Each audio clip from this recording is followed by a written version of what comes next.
कलाहांडी जिला धर्मगढ़ सहर में निर्माण हेबो बहु प्रतीक्षित बिजू पट्टनायक इंडोर स्टेडियम। एथिपाई इंडोर स्टेडियम भित्तिप्रस्तर स्थापन हो जाइछि। क्रीड़ा भित्तिभूमिर विकास क्षेत्र में ओडिशा सरकार मुख्यमंत्री नवीन पट्टनायक बड़ निष्पत्ति को विभिन्न महलू स्वागत करा जाइछि। सहरांचल भित्तिभूमि विकास प्रकल्प योजना रे राज्यर 89टी सहर में बिजू पट्टनायक इंडोर स्टेडियम करने को निष्पत्ति योजना रे धर्मगढ़ में मध्य प्राय 6 कोटी टंका व्यय निर्माण होबाकु थिबा बिजू पट्टनायक इंडोर स्टेडियम भित्तिप्रस्तर स्थापन होइछि। यहां ने क्रीड़ाविद मान मन में प्रबल उत्साह देखा मिली।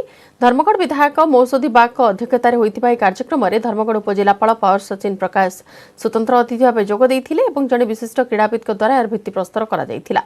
यह कार्यक्रम में बहु बुद्धिजीवी क्रीड़ाविद तथा प्रशासनिक अधिकारी माने जोगदेइथिले।